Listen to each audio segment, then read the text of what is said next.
We're going to talk about this very important subject of healing addiction without drugs. And this is a copy of the book produced by Professor Karl Schmidt, who is with me here, with Erika Guthwell. Both those figures were involved in this subject as early as 1980, and many of the problems and solutions to the drug issues were available to the public at that time.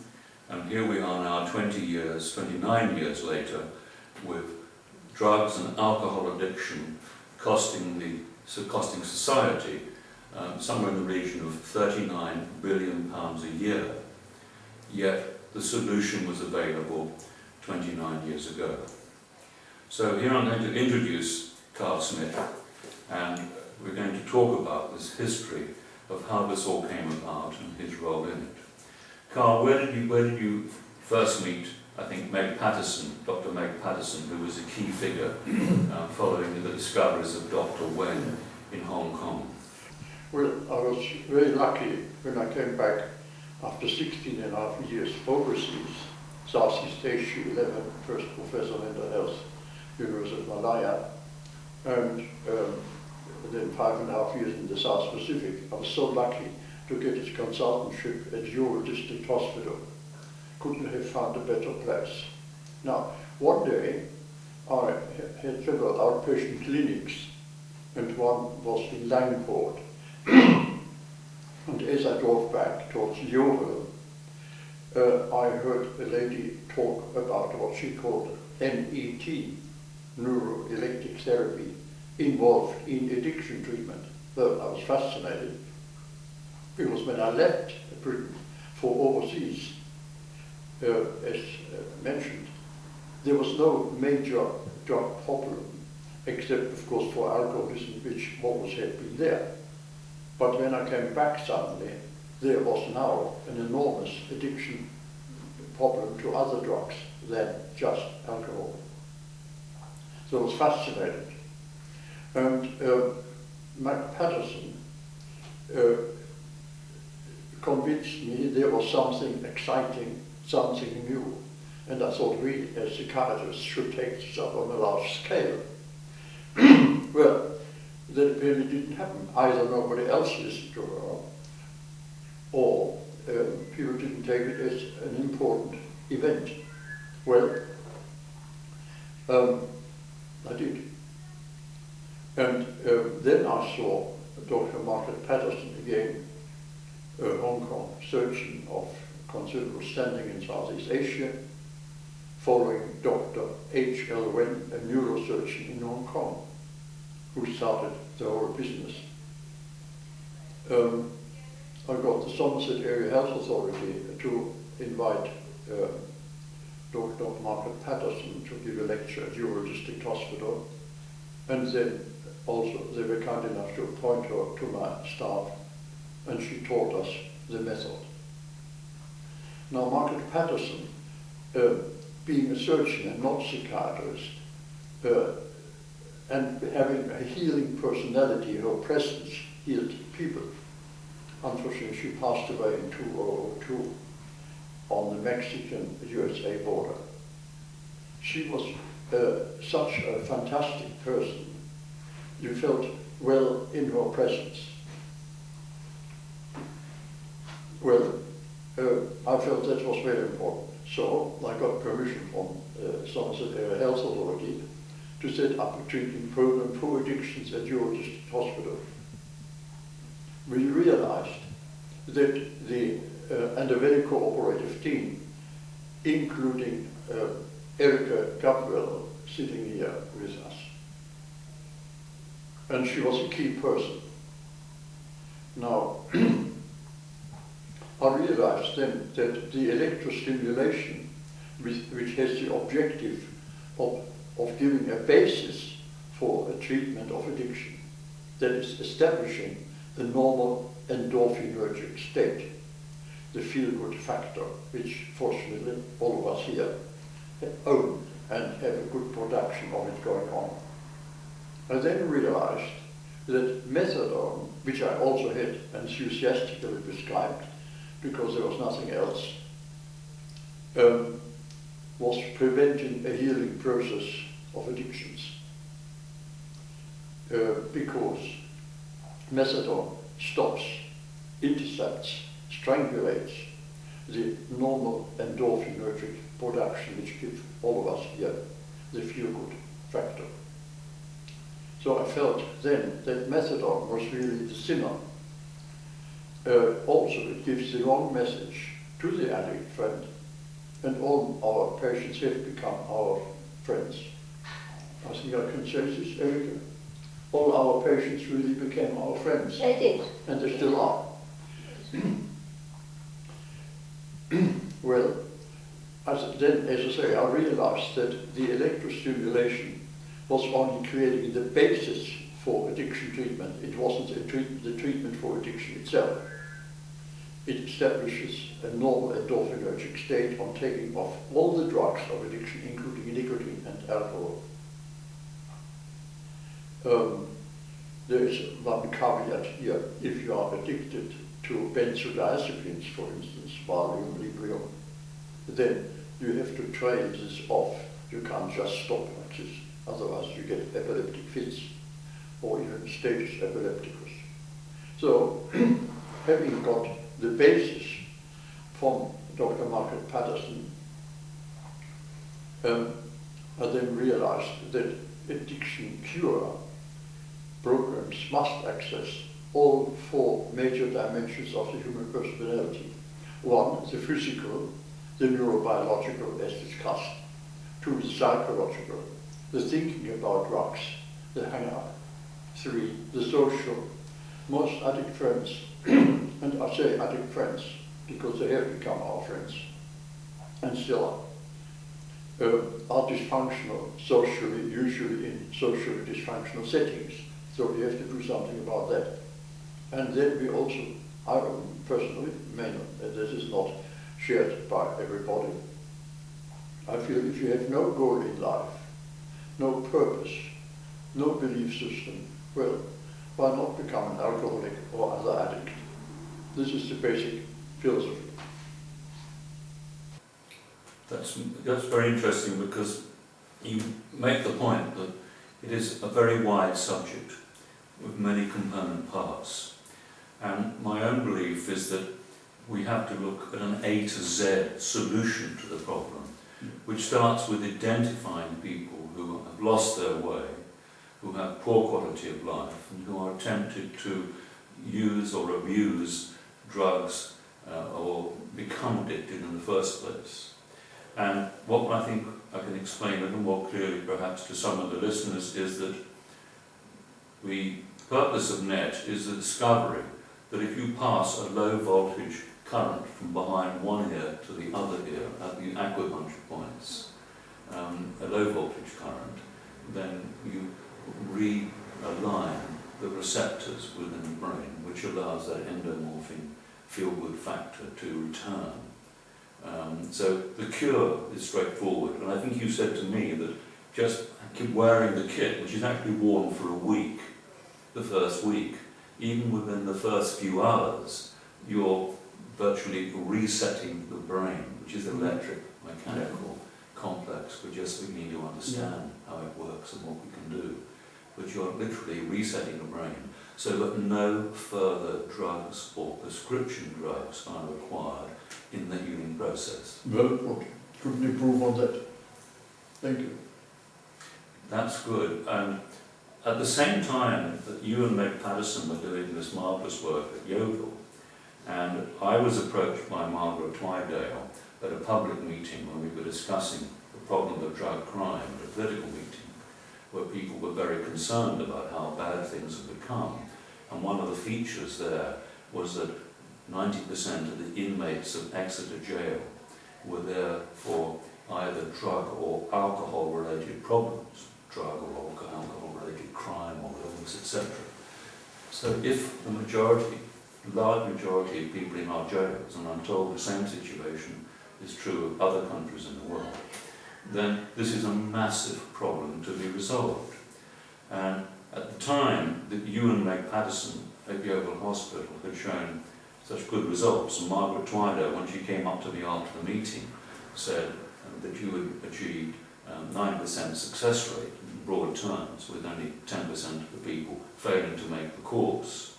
At the same time, we had an extraordinary trial taking place in, I think, 5 or 6 different cities in north-east Britain, or near the Manchester area, which were put in place by the then Chief Constable of South Yorkshire, Keith Helliwell, and Dr. John Marks. And they demonstrated, and for the first time it was done anywhere in the world, that if you treat drug addiction as a medical problem, and that drug addicts report to a doctor and medical establishment and are monitored, provided with what drugs they are normally using, which is what was happening. Heroin was being supplied to people at a very sensible price. What happened was that the whole spiral of drug crime disappeared, and the doctors were able to administer treatment to the addicts and bring the addicts into a situation where there was a level of control, which removed the drug dealers, removed the dirty drugs, removed the dirty needles, removed the drug crime, removed the need to commit robberies to pay for drugs. And that was proven beyond all reasonable doubt. But there was one problem.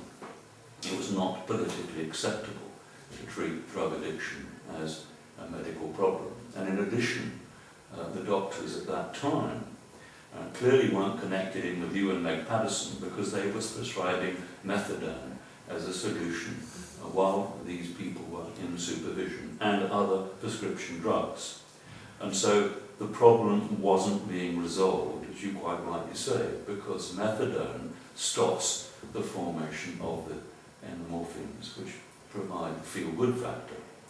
And presumably we're looking at other issues like exercise, proper rehabilitation, a completely new environment, giving people a new life, giving them new goals, giving them new skills and trades, and getting them into work in a very short period of time.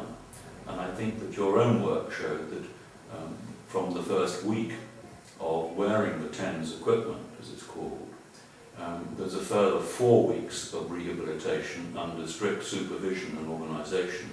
But from that particular point in time, people can go into full-time work.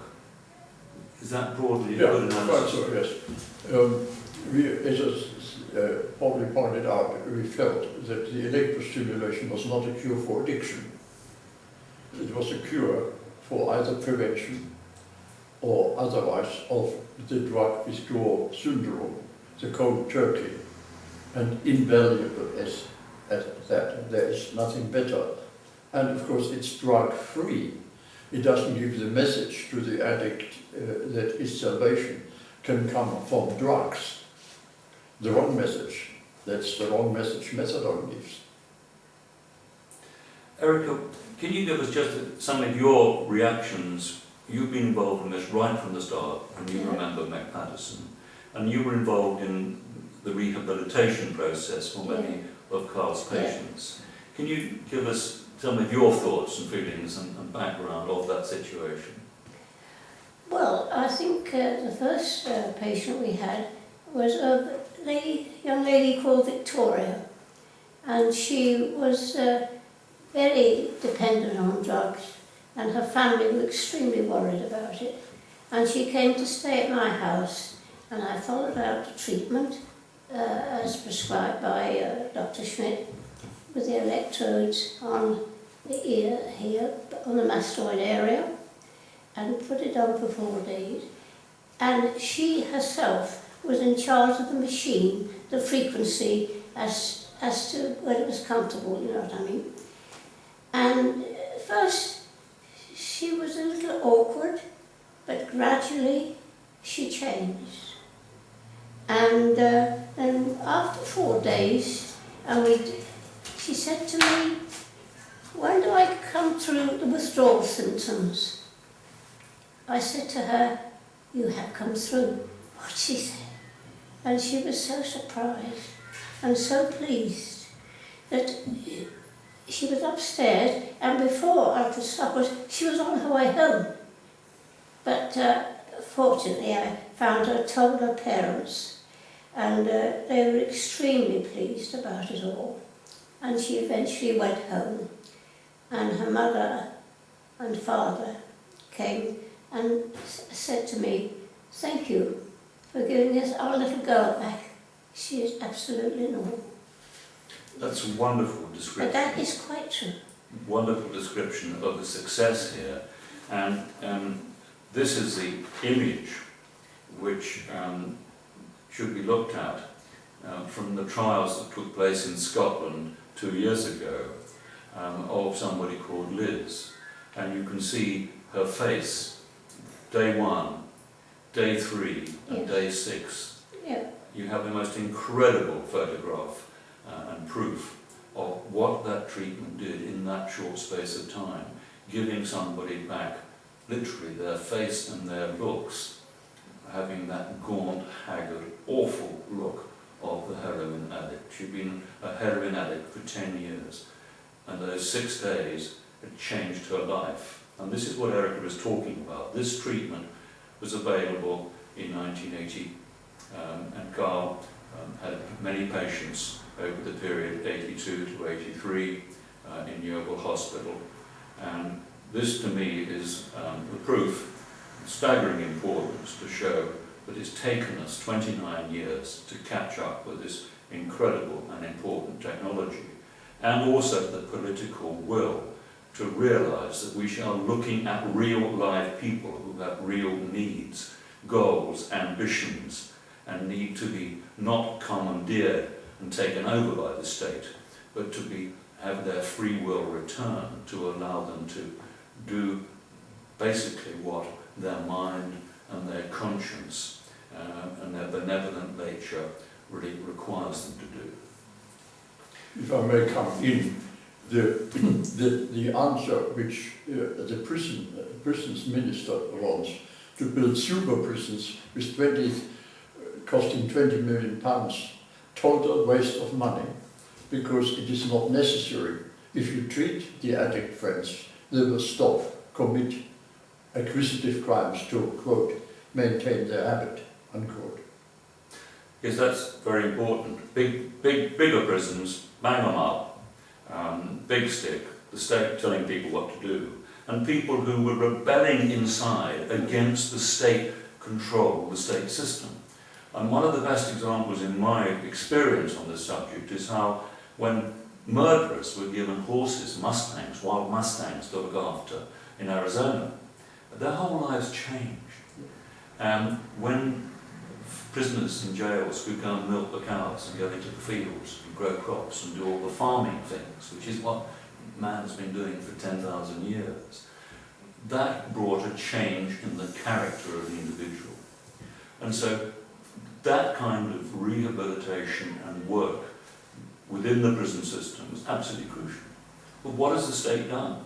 The state's sold off the farms. It doesn't allow the practical work that used to be done. It doesn't allow those minds in prison to be repaired, to be healed, to be rehabilitated. And we know that 90% of people who go to prison reoffend. Those who have first-class rehabilitation, which is available within, fortunately, a number of good organisations in the country, then we have a very small number reoffend. So the whole process of rehabilitation is very well established. And what we need to do is to look at the work you did on rehabilitating people. And perhaps you'd like to give us an overview of rehabilitation that gives long-term benefits. In the book, you will find a statement that in the East Somerset Health District, and it's the only example anywhere in the addiction literature, that we had for a while achieved, as my consultant colleagues confirmed in writing, that when I left the service and went back for another 10 years to Southeast Asia, that there, for a time there were no major addiction problems in East Somerset Health District, except we had not cured all alcoholics. They were quite right. Now the important thing is, and you mentioned rehabilitation, we are quite specific on this. it is necessary to prevent relapse, because addiction is a disease with very high relapse rate. So the first phase of our program is, as you have mentioned, the establishment of a normal endorphinergic state, the feel-good factor. That gives you the basis.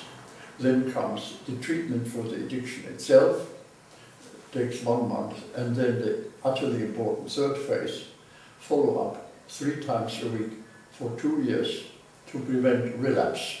I was asked in Southeast Asia, what about 5 years? Well, it's desirable, but to get any system to work for 5 years, I think administratively in the National Health Service and otherwise, that would be very, very difficult. I haven't seen it anywhere. 2 years is essential to prevent relapse. Yes, of course, this quality of rehabilitation comes back to what people will want to do when they feel better. Many of them want to go back to their old habits, old ways, old life, families, and maybe the inner cities they live, or the areas where they come from, where the drug dealers may still exist. And so this can only be resolved by a major state plan, a very comprehensive, as I said earlier, A to Z plan, which deals with sensitive community policing, identifying problems at the earliest stage and getting into medical treatment in the earliest stages, and for the state to realise that it needs to be able to bring out the best in people, to be able to select, as happened in the ancient world. A child of 5 was taken into the sacred area, which was called a tamen, and they were shown all the different opportunities that were possible to them, and their master would find each child and work out over that 5-year period what that child was going to do best, what he was going to be best suited to do in his life, and the child would play a role in that. So you had a situation where there was this pursuit of excellence in every department, and also, even as early as 2,500 BC, we have over 200 craft trades and guilds in cities in the Mesopotamian area. Mari is a good example of that. That's where we get our tradition of craft trades and guilds. And so people who are trained and qualified and follow the pursuit of excellence in their particular goal or department in life, that's very fulfilling. Now the state doesn't do that. The state has a totally different system of education, which many people feel has to be completely restructured because it's failed. So this is a key part of this area of finding and involving teams or groups of people under brilliant supervision. We need to go back to our masters in charge of the teams to supervise rehabilitation and work. And the savings in money for people to go into full-time paid work after the 4-week or 1-month rehabilitation card, the savings will be absolutely enormous. Yeah, you mentioned comprehensiveness. So in this context, what our treatment program, it is a 12 treatment element program, of which the electrostimulation is element 2. Element 1 is to sign the contract that the client actually wants to come off. A modicum of motivation is a good thing, but it's for us, the therapeutic team, to make this into a full-blown goal. So we have in our rehabilitation, in the follow-up, as you would call it, we have 3 self-help instruments, which I, Karl, practice myself every day. 1, to develop a powerful means to stop thinking amongst other things also about drugs, and that is the form of meditation. A means, a technique to stop thinking, even if it's only for a few seconds, but you can liberate yourself from your own thinking. Myself, I practice transcendental meditation, but in the program it's a modified form, and which is given to the client. Number 2 of the 3 self-help instruments are 18 acupressure exercises around the head. You don't touch the patient, you demonstrate it on yourself. And I learned this and put it together from magazines my wife had, Women's Own and so on. That's where I got the resources.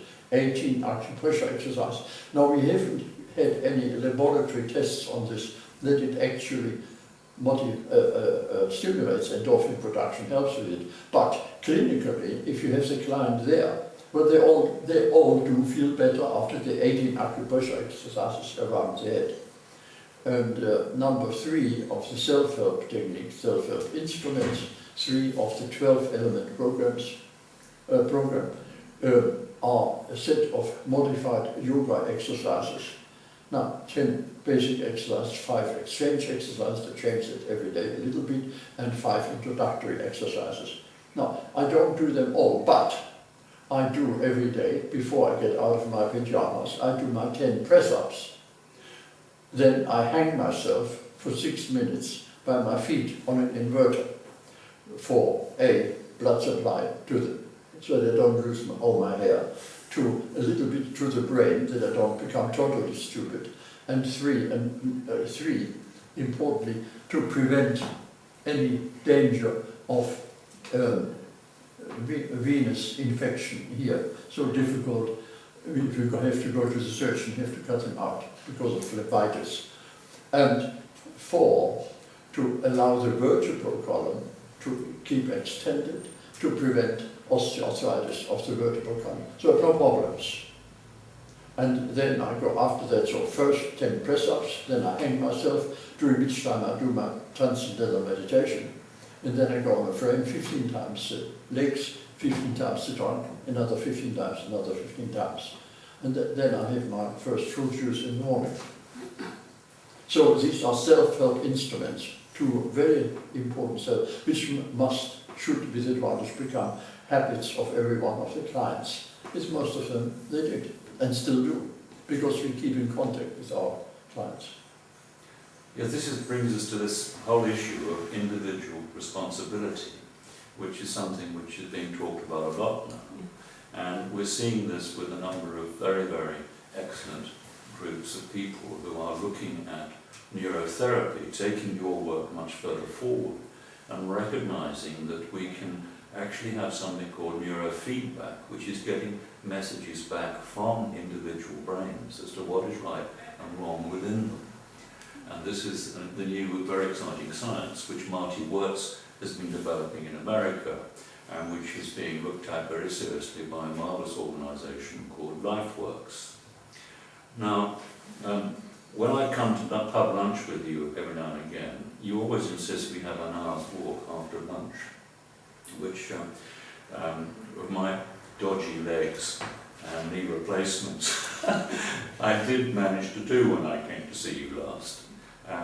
But it is so important. You've made this point about individual responsibility, looking after our own health, and raising ourselves to these higher levels of consciousness, which when we look back at religion, we find that's been going on for 7,000 years, people raising their levels of consciousness and individual responsibility higher and higher.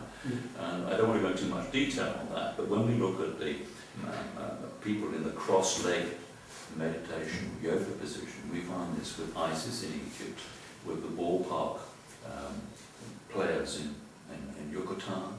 We find them with the very early Indus Valley seals, with the Buddha and the Hindu and the Indian traditions of meditation.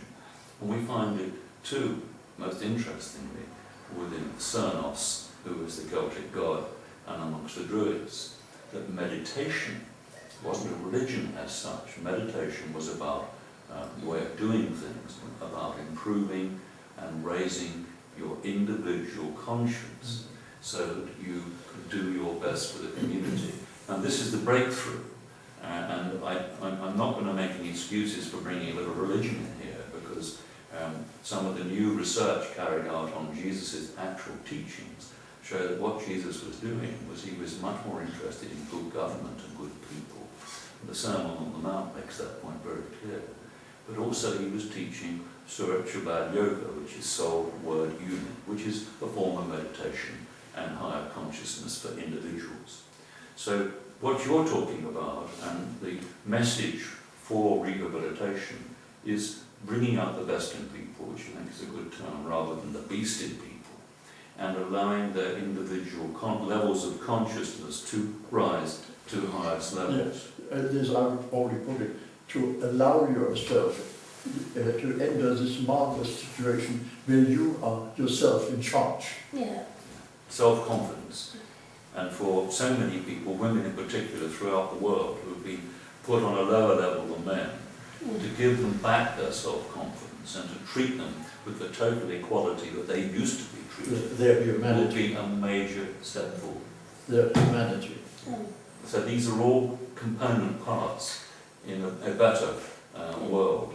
And returning to where you were in 1980, with drug crime being a very, very small factor in the Somerset Gulf district. And that young lady I mentioned had a responsible job with an airline, I understand, afterwards. It was, So she went on. Yes, I mean, yeah. And this is what Margaret Twydale said when she first spoke to me about Karl's work, is that how successful people have been once they got through this process, and once they'd been to the bottom, they could only go back up and to go to better things, because they had begun to understand how they worked, how their brain worked, and they realised the dangers of dropping back into the old habits. Erika, it's a fine story to tell about Clive. Oh, yes. Would you like to share it? Yes, I understand he was a doctor of science, and I believe, I must be careful what I say, by law, because of his drinking, he was not allowed to live with his family. And they were a very nice family. We went to meet them in Ashburton, and his wife. However, he came and stayed at my house, and I did the treatment with the TENS, the meditation, and following the yoga exercises, and living in my house and the environment. And he was very good, very cooperative, and really, I must say, he wanted to stop his drinking. However, he had the treatment, and again, after 4 to 5 days, I said, "You've been through the withdrawal symptoms, Karl." He said, "I'm not sure, but I thought I had. I thought something had happened." And after that, he stayed, I believe, about another week, rehabilitation with me. And then he did return to his family, and again, his wife and family were again pleased to have their member back in the family. And that was Clive from Ashburton, another doctor, wasn't it? Yeah. Well, there are, in your book, Healing Without Drugs, you have hundreds of examples of individual cases. And the story unfolds. And what is so interesting and important about your book, it is honestly one, as I say honestly, I mean honestly, because being honest is what we want politicians to be.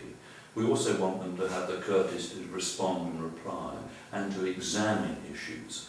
If they dismiss your treatment without examining the detail, how much more ignorant are people under those circumstances? Not acceptable.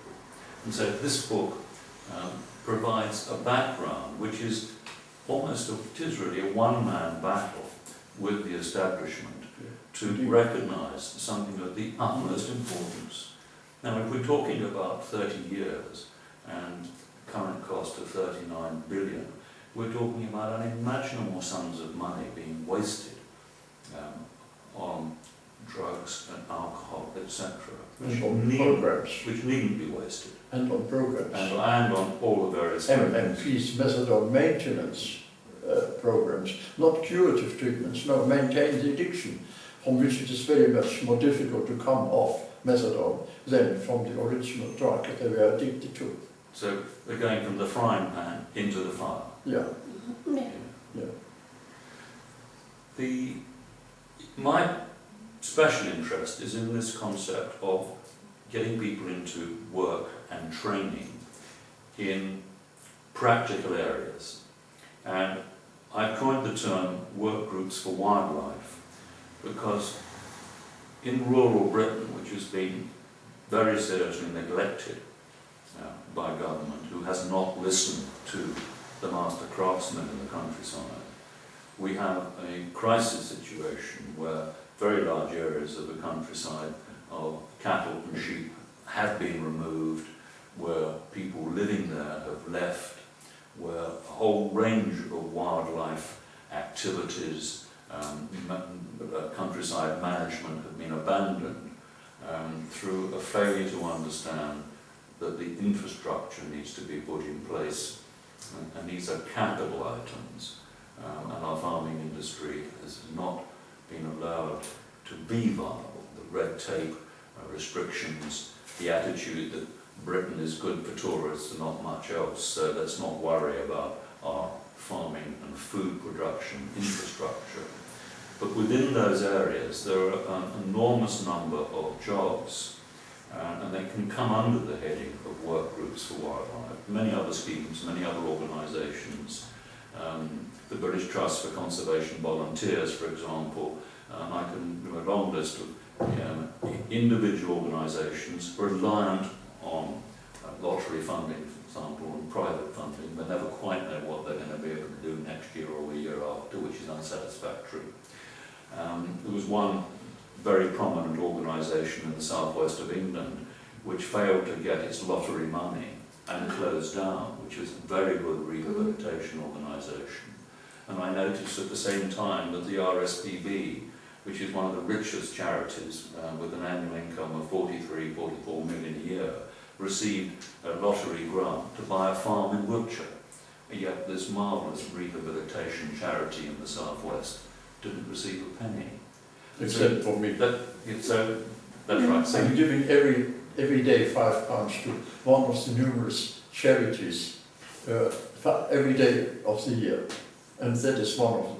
So you know what I'm talking about there. That rings a bell with you. Why is it that some of our best organisations, not only your work, but in the rehabilitation of addicts and providing them with work, why are they having such difficulty in getting acceptance and funding from mainstream projects? In this context, one of the missions of the work described in the book is to prevent the 326 annual suicides in this country of young people with methadone. They are called, they have now a special term for it, MRDs, methadone-related deaths. In 2007 it was 326. In 2006 it was only 240 killed by methadone.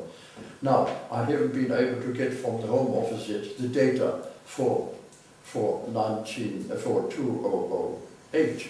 Well, of course, nobody really wants to disclose data to me with any enthusiasm, because I use the data, but I haven't got them yet. And if you can help to get me the data, how many people killed themselves with methadone in 2008, I would be grateful. I haven't managed it. National Addiction Treatment says, oh no, you have to go to the whole... Yes, so we have a situation where it is costing, I believe, in England alone, £111 million a year to provide the methadone. No, much more, no. 389 million. 389 million without any cure.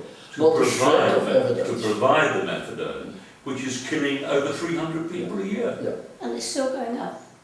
Well, how much more of a scandal I do don't we know need what to they expose than that? Well, anyway, so I'm so glad to give me a chance Yeah. to mention this. 326 people killed themselves with methadone in 2007, up from 240 in 2006. And all this is what the establishment does. Without the shred of not a shred of not a single research paper that says that methadone programs have anywhere measurably decreased addiction behaviors. In other words, methadone maintenance programs are what I call the term I introduced in psychiatry, epidemiologically totally ineffective. This is frightening to see these statistics, and I've been reading the key report which was produced the Centre of Policy Studies, and I was amazed at the numbers involved. in terms of cost and expense. As I say, the figure that sticks with me is the £39 billion a year, £39 billion a year, which is the cost to society of drugs and alcohol-related problems. And when we look at the quality of life and the difficulty and the problems of people in those areas where there is gang warfare and drug crime, one can't help blaming people for wanting to run a criminal business if the state is in the process of encouraging them to do it. And when we're looking at our soldiers dying in Afghanistan, to effectively, part of that problem is the question of growing poppies and selling opium. I believe there's a major problem in obtaining clinical opium legally for legal use. But when on the streets of Britain we have such a massive market for opium, we're really sending our troops into an area where we could be much better off spending a smaller amount of money dealing with the problem on our own doorstep. Sure. Does that make sense? Sure. I mean, if you think of the human suffering, of the despair of young people in this country, to the extent that they want to kill themselves with methadone, the tragedy of it, and as I say, doesn't nobody have any pity for these young, valuable young people in this country to kill themselves with the treatment prescribed, which prevents healing the condition for which it's prescribed. So it flags up a major national issue of how we educate and treat our young people, how we strive to give them education, Purpose. Teach them learning, Purpose. and purpose, instruction at every level. And it seems to me that we have to relearn lessons of the past and to take some very tough measures at the top, because it only can be done at a political level at the top. And we have to take some very tough, coordinated measures to really look at what has happened, examine what has been happening, and to resolve the problems, because our belief, all three of us, is that these problems can be resolved without difficulty.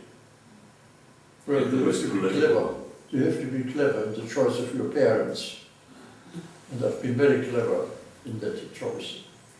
So I started work at 5, taking the milk jug from the principal's house down to the dairy shop, got some money, started an account.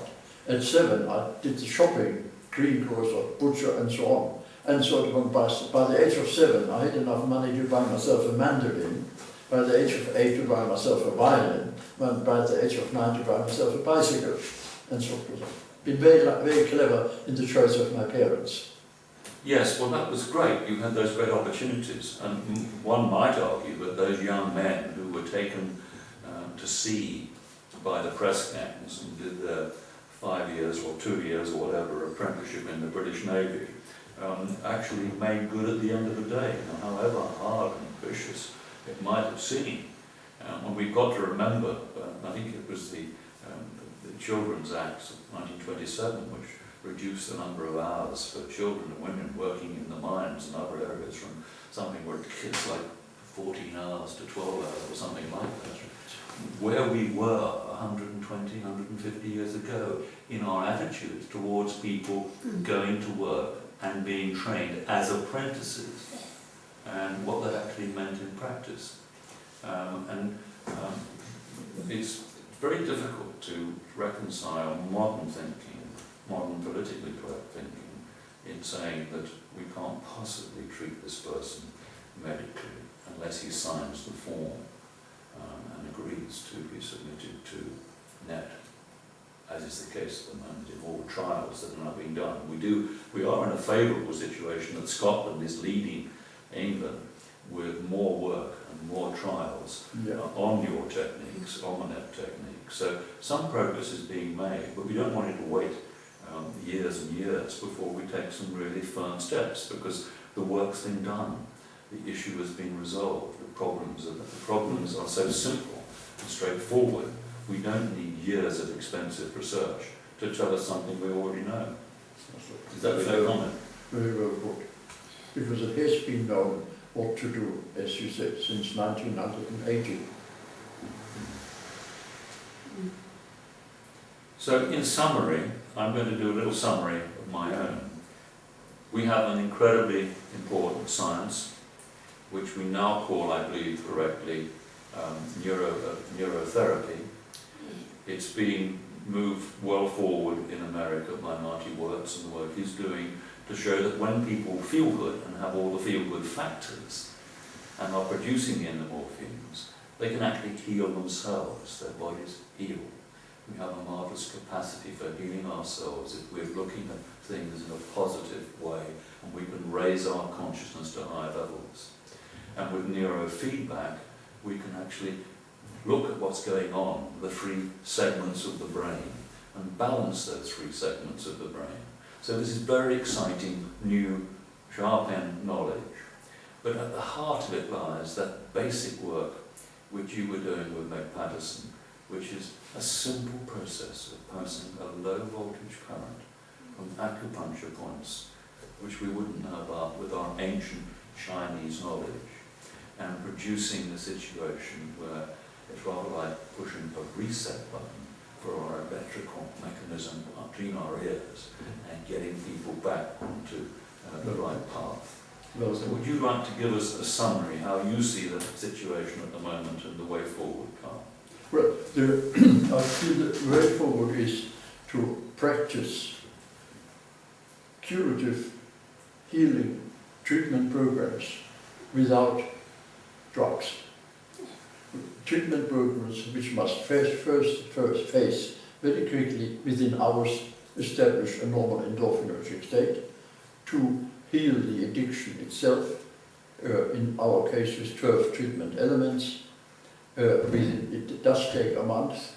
And 3, the essential third phase, the intensive follow-up for a minimum of 2 years, usually in groups, where the self-help treatments which we have described, meditation, yoga exercises, acupressure exercises, are practiced by groups to prevent relapse, addiction being a relapsing disease. Well, thank you, both of you, very, very much indeed. This has been a very valuable morning here at the Eastbury Hotel in Sherborne. We've gone through quite a lot of subjects and gone around the issue well. So I hope that the audience and people who listen to what has been said examine the facts, examine the details, draw their own conclusions.